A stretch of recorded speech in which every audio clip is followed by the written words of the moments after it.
Welcome to Rama சமையல். இன்றைக்கி வீடியோவில் நம்ம வாழைத்தண்டை வச்சு ஒரு கூட்டு எப்படி பண்ணுறதுன்னு பார்க்க போகிறோம். இந்த கூட்டு பண்ணுறது ரொம்ப ஈஸி, இது ரொம்ப டேஸ்ட்டாகவும் இருக்கும். வாழைத்தண்டில் நிறைய ஃபைபர் சத்து இருக்கிறதுனால இந்த வாழைத்தண்டை அடிக்கடி நீங்கள் சமையலில் சேர்த்துக்கோங்க. இப்போ இந்த வாழைத்தண்டை இந்த மாதிரி துண்டுகளாக கட் பண்ணி வச்சுருக்கேன். இது கூடவே நான் 1.5 கப்பு குழிக்கரண்டிக்கு நான் பயத்தம்பருப்பு வச்சுருக்கேன். அதில் கட் பண்ணி போடும்போதே அதில் வச்சுட்டு இதை வாஷ் பண்ணி க்ளீன் பண்ணி எடுத்துன்னு தண்ணியை வடிச்சிட்டு எடுத்துன்னு வந்துட்டு இதை நம்ம எப்படி சமைக்கிறதுன்னு இப்போ பார்க்கலாம். இங்கே 1 டம்ளர் தண்ணி சூடு பண்ணியிருக்கேன் கடாயில். இதில் தான் நம்ம இப்போ பண்ண போகிறோம். தண்ணி லேசாக சூடானதும் இந்த மாதிரி நான் வடித்து வச்சுருக்கேன் இல்லையா, அந்த வாழைத்தண்டை இதில் சேர்த்துக்க போகிறோம். இது முழுகிற அளவுக்கு தேவையான அளவு தண்ணி விட்டுக்கலாம். விட்டுன்ட்டு இதில் நான் 1/2 டீஸ்பூன் மஞ்சள் பொடி போட்டுக்கிறேன். இது நல்லா வேகட்டும். வெந்ததுக்கப்புறம் நம்ம என்ன பண்ணுறதுன்னு பார்க்கலாம்.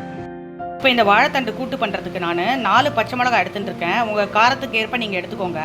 அப்புறம் நல்ல ஒரு கைப்பிடி அளவுக்கு பெரிய சைஸு ஒரு அரை மூடி தேங்காவை வெத்தை போட்டு எடுத்துட்டுருக்கேன். நீங்கள் துருவினது கூட எடுத்துக்கலாம். நிறைய தேங்காய் போட்டு பண்ணும்போது நல்லா டேஸ்ட்டாக இருக்கும். இதுக்கு 1 டீஸ்பூன் சீரகம் சேர்த்துக்கிறேன். இது 3த்தையும் சேர்த்து நல்லா பேஸ்ட்டாக அரைச்சி எடுத்துகிட்டு வர போகிறோம் மசாலா. இந்த மசாலா போட்டு இந்த கூட்டு பண்ணும்போது செம்ம டேஸ்ட்டாக நல்லா இருக்கும். இங்கே வாழைத்தண்டு வெந்துட்டுருக்கு. இதில் மஞ்சள் பொடி போட்டிருக்கோம். இது வெந்து முடிக்கட்டும். இதுக்கு முழுகிற அளவுக்கு கொஞ்சம் தண்ணி வச்சா போதும், ரொம்ப அதிகமாக தண்ணி வைக்க வேண்டாம். பருப்போடு சேர்ந்து நல்லா வேகணும் அது குழசலாக. அதுக்குள்ளே அந்த கேப்பில் நம்ம இதை அரைச்சி எடுத்துன்னு வந்துடலாம். சூப்பராக இது நல்லா வெந்து ரெடி ஆகிடுது குழசலாக. இப்போ இதில் நம்ம அரைச்சின்னு வந்த மசாலாவை சேர்த்துக்க போகிறோம். மசாலாவை வாஷ் பண்ணி தட்டுடலாம்.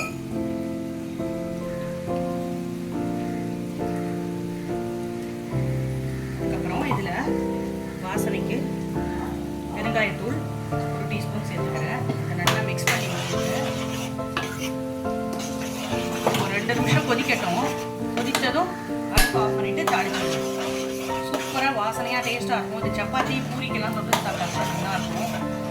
அதே மாதிரி நெய் சாதத்தில் சுடசாதத்தில் நெய் விட்டு இந்த கூட்டை பேசினு சாப்பிட்டா கூட சூப்பராக இருக்கும். எலுமிச்சங்காய் ஊறுகாய் அது மாதிரி ஏதாவது மாங்காய் ஊறுகாய் அது மாதிரி ஊறுகாய் தொட்டுன்னு சாப்பிட்டா இது ஒரு 2 நிமிஷம் கொதிக்கட்டும். இப்போ இதில் உப்பு சேர்க்கணும். இந்த டிஷ்ஷுக்கு தேவையான அளவு உப்பை சேர்த்துக்கோங்க. நான் இந்த அளவு சேர்க்குறேன்.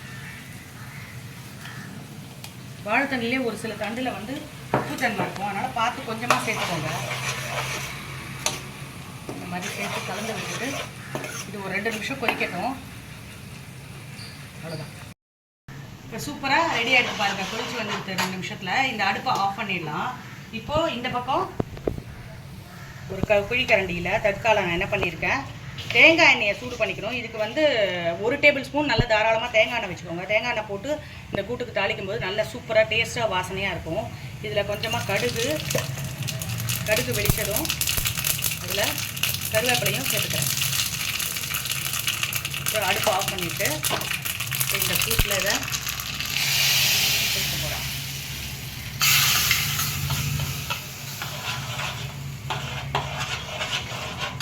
சூப்பராக இந்த வாழைத்தண்டு கூட்டும் ரெடி ஆகிடுது. அவ்வளோதான். இந்த சாதமும் இங்கே ரெடி ஆகிடுது. வாழைத்தண்டு கூட்டும் இங்கே ரெடி ஆகிடுது. இந்த வாழைத்தண்டு கூட்டும் அடிக்கடி நீங்கள் சமையலில் சேர்த்துக்கோங்க. செம்ம டேஸ்ட்டாக நல்லாயிருக்கும், ஹெல்த்துக்கும் நல்லது. இந்த வீடியோ உங்களுக்கு பிடிச்சிருந்தா இதுக்கு ஒரு லைக்ஸ் கொடுங்க. இந்த அரோமா சமையல் சேனலை சப்ஸ்கிரைப் பண்ணுங்கள். தேங்க்யூ.